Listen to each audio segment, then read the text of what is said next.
Hi, MAs. This is Dr. Deirdre McLaughlin, and I'm welcoming you to the next SIP skills session, working with your supervisor. It's been a little while since you've been watching one of these sessions. I just want to remind you of a few things from the start.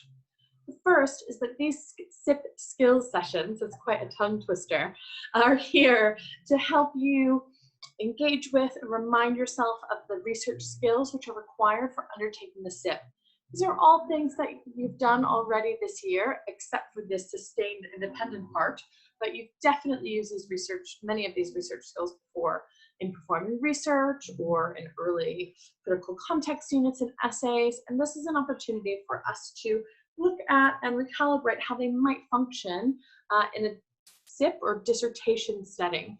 We say SIP, Sustained Independent Project, instead of dissertation, because some students' final project will manifest in different forms. This is additional support and help for thinking about research.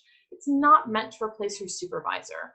Your supervisor, hopefully, will be able to support you with more focused research advice that is specifically related to your project. Sometimes that has to do with research design. Sometimes that has to do with the content you're undertaking. All of those things can be super useful, but that's a different type of relationship, and the one we're going to talk about today. It's important that you don't share or distribute these sessions, record or edit them in any way. And finally, each lesson has some corresponding activities on Brightspace. I really encourage you to take a look at the handouts, at the little tasks. They can be really, really useful in ensuring that you're feeling confident. I think as many of us know, it's one thing to hear something, it's something totally different to experience it. And these small tasks will help you hopefully feel a little more confident when it comes to experiencing things in your SIP. So now on to today's topic, working with your SIP supervisor. Here we go. Let's go over some of the supervision basics.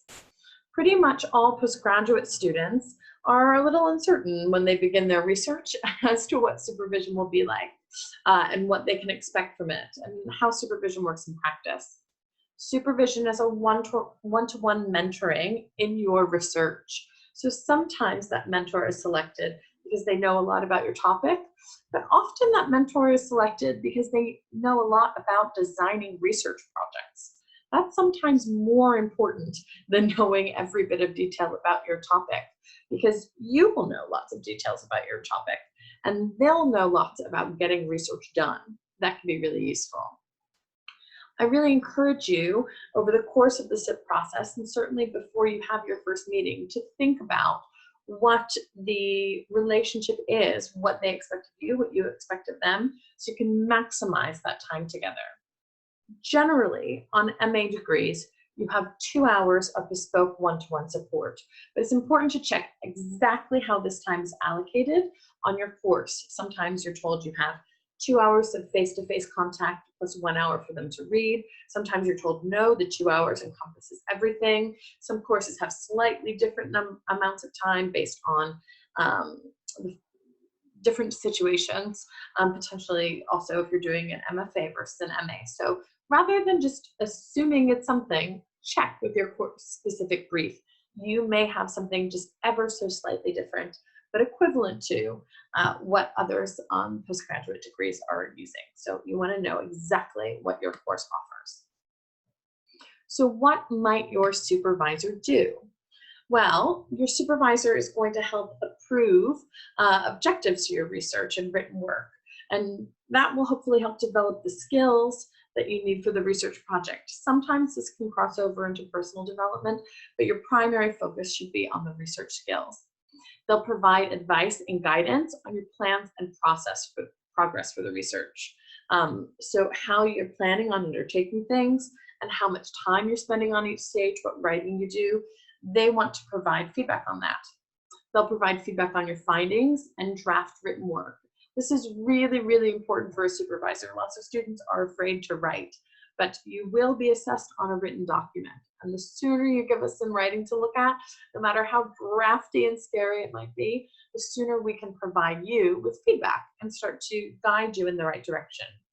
This brings me to a really important point, that your SIP, your Sustained Independent Project, is not assessed in process, just in the final product. You can struggle and fall down as much as you need to in the process, and your supervisor is there to support you. They will not be assessing what it was like for you, if it was a smooth process or if it was bumpy and rocky. They'll be assessing what the final product is, along with your other assessors. Your SIP supervisor will also read and comment on your SIP proposal and the final SIP that you've, or parts of, before you formally submit it, depending on how you've used your time together. It's likely that when you initially submit your proposal, that will be reviewed by your course leader or by someone on the course team, because they'll want to pair you up with the right supervisor. But in your first supervision meeting, or before your first supervision meeting, make sure your supervisor has a copy of that proposal. You also want to make sure that if you've developed things, if you've mind mapped, if you've done more, that you give them that as well. For myself as a supervisor, I would say, I feel like I can never have enough information from you.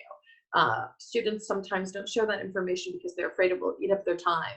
But I would tell your supervisor how to use the information. You might say, I'm sending you my proposal, and I'm also sending you a link to a Google Doc where I've pulled a bunch of quotes and I'm mind mapping out ideas. I don't expect you to read it all, but I thought you might want to take 5 minutes and skim it before we talk. For me as a supervisor, knowing what you're starting to pull and how you're thinking is a key into helping you. Otherwise, I have to be a mind reader, and that is not a good job for many of us. So the more you can share, no matter how drafty or piecey it might feel, the more we can help you. So what are your supervisor's responsibilities? Well, first and foremost, their job is to give you advice and guidance. So in particular, they're going to help you develop appropriate research practice and refine your plan and ideas. In our last session, we looked at how you're going to develop your research proposal into a series of stages and steps. Your supervisor will probably give some feedback into how you work on those steps. It's your responsibility to execute them, but they will often tell you if you're spending too much time on something or if something needs to be developed more. That will have to do with how you use your time, but also what you're writing. They'll help you find and use relevant literature.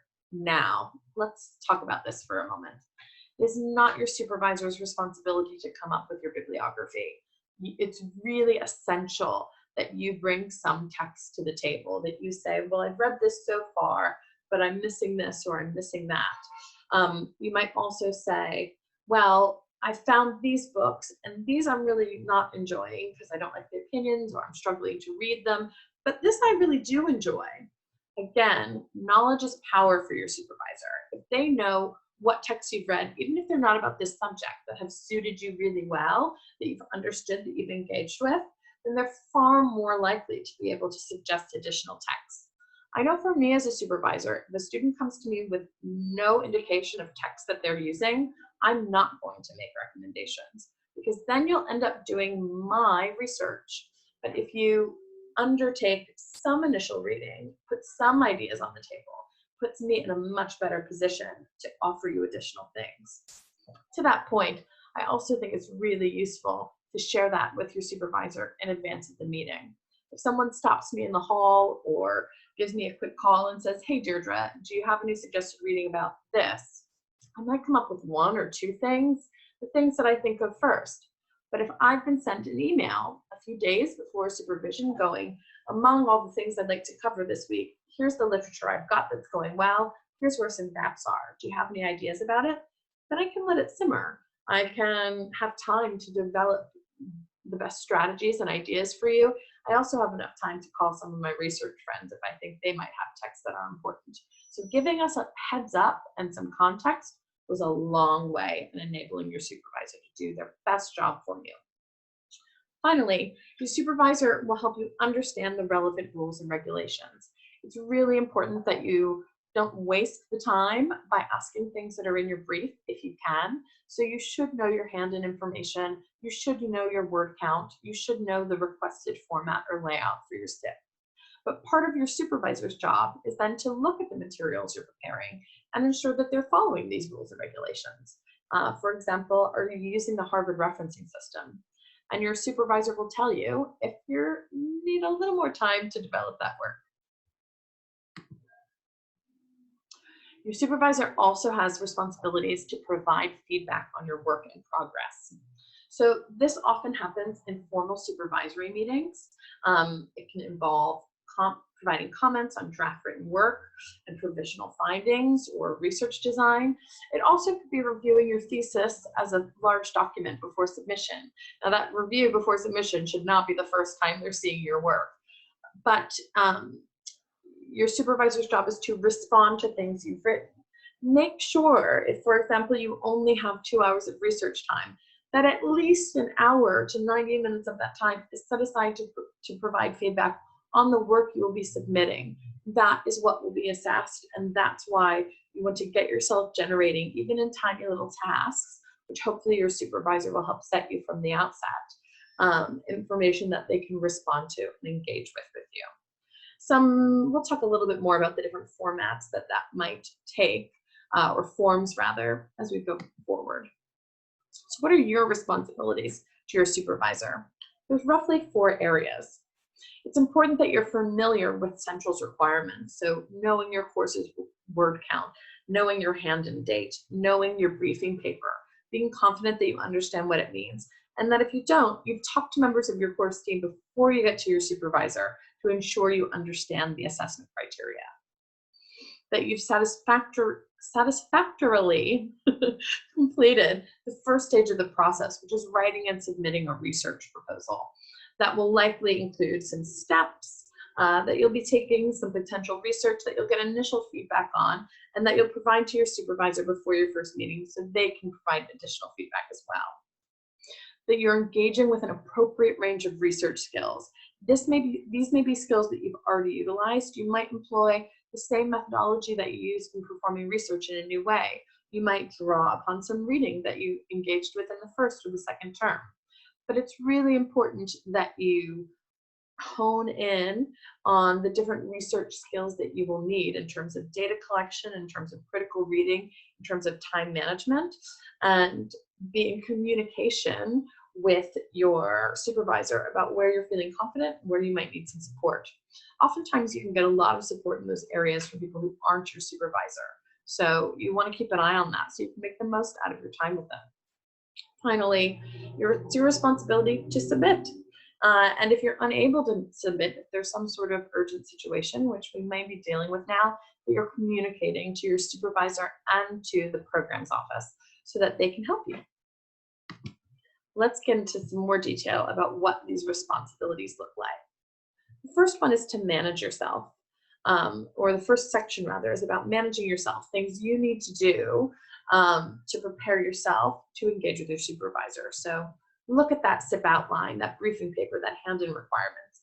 Your course will have a detailed amount of background information on how to prepare for undertaking the dissertation, or the SIP rather, before you begin. Read it, look at it, ask questions about it so that you come to your supervisor having a sense of what the task at hand is.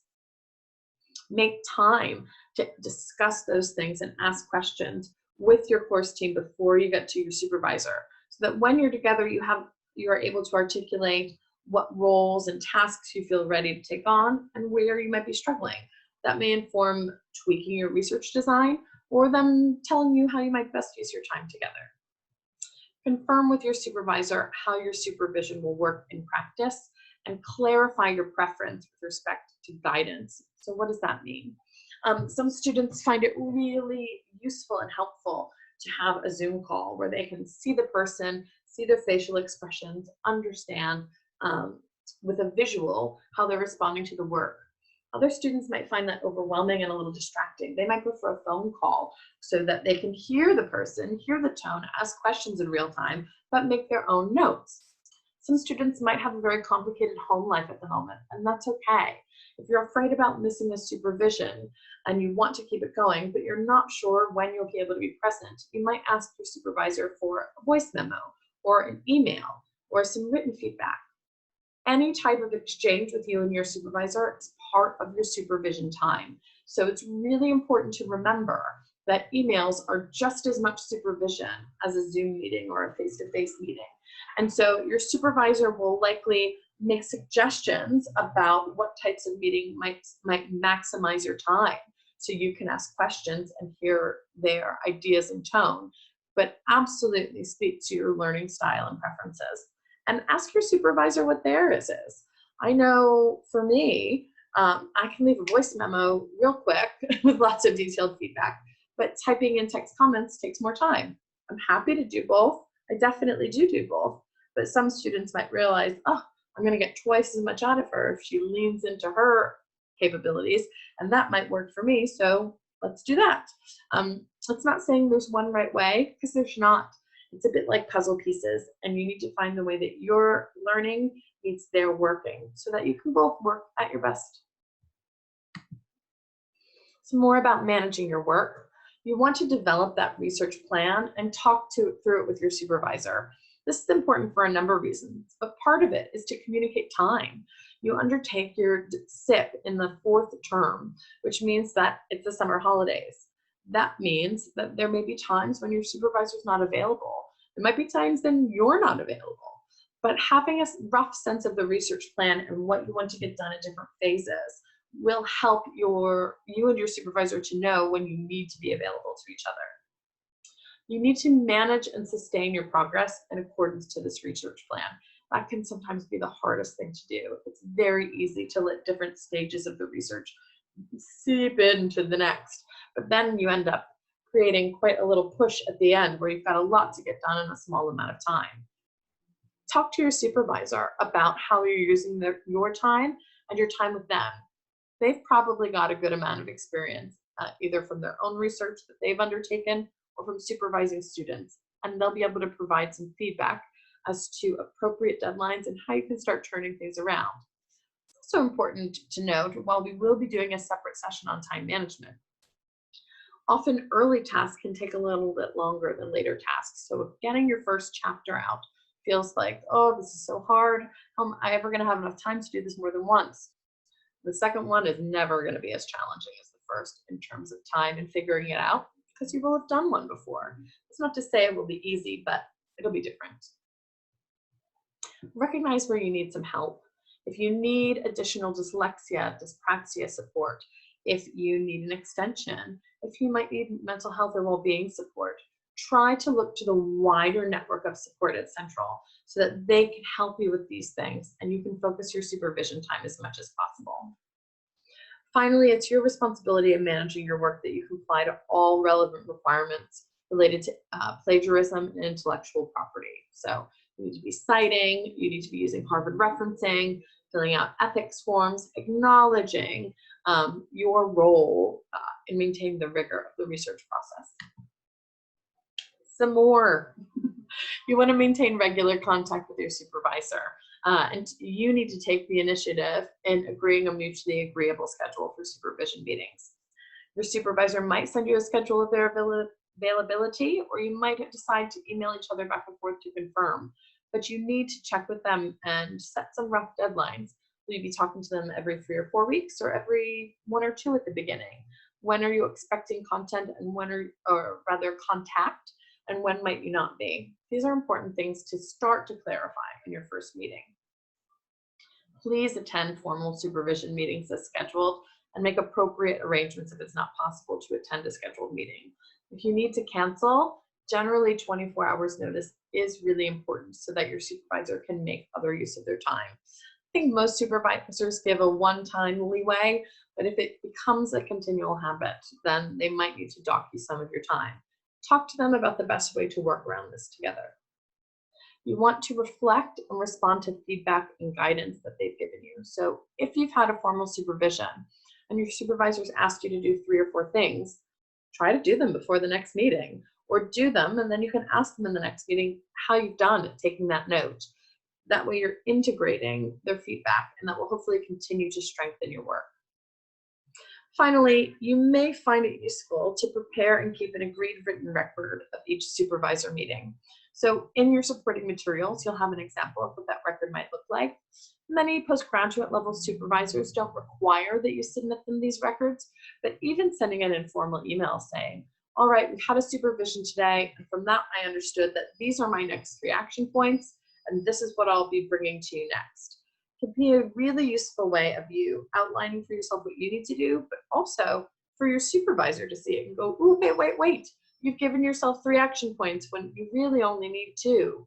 And they can use that report or that email event check-in as a way of making sure that you understand what they've tasked you to do. Similarly, you might want to send a message right before the supervision going. All right, I have in my diary that at this point in the supervision, we're going to focus on this, this, and this. Here are the materials a day or 2 in advance, and I look forward to talking about those things. If a supervisor knows how you want to use their time, then they'll try to work their feedback into what you need to know at that time or what you're requesting.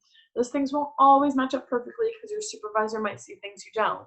But again, communication is really key. Final thing that you need to do to manage your supervision time. Do whatever you can to give them a complete draft at a mutually acceptable time so they can have a look over and let you know if the big picture is looking good. Remember that your supervisor may have a number of students to do this for, so 12 hours before your final submission may not be the time they're most available to look. It may be where you're at, but communicate with them and they'll probably try to take a final glance. Now, looking at a final document and seeing how everything connects together does not mean they're going to read it from cover to cover again. That's a quite time-consuming activity. However, it can be really useful for them to look at it and go, ooh, you're missing an abstract or you're missing a bibliography. And that, well, I hope you're not missing a bibliography, but they'll catch materials that need to be included. I think we've already talked about responding to feedback, but I think it's about doing it at each stage that you're doing it based on task, but also based on the whole thing. And finally, make sure that your dissertation follows all of the central regulations. So that's word length, format. You shouldn't double check what the most current regulations are around binding. I believe that for 2020, they're not asking students to bind their work and provide a hard copy, that a digital copy will suffice. But you always want to double check that, and the best place to double check that is on Brightspace or with the programs office, because they're responsible for the receiving of all formally submitted work. I think the final big takeaway is, when in doubt, communicate. If it's about how you like to work with another person, how to get the most out of your time, what they've seen from other students works well and what doesn't, ask and communicate ahead of time. Give people questions, give people materials, schedules so they have time to review it and think about it rather than looking at it cold. You can get a lot out of someone who's experienced by asking them a question in the moment, but you'll get even more if you've given them some time to think about it. So I hope this demystifies the supervisor-supervisee relationship a little bit for you. Remember that this is the summer. So if someone has chosen to be a supervisor, probably because they really like research or they really want to provide support for these sorts of projects. I know that's my reason for being a SIP supervisor, and I think many others share that opinion. So this person is here because they want to help you succeed. They've been through it themselves, and they want you to hopefully enjoy a little bit of it. So talk to them, ask their advice, and I hope you have a wonderful experience working with your SIP supervisor. Thanks so much for coming and watching this session. If you look on Brightspace, you'll see some supporting materials that work along our conversation today. And I hope to see, well, I won't see you, but I'll virtually see you in our next SIP skills session. Thanks so much.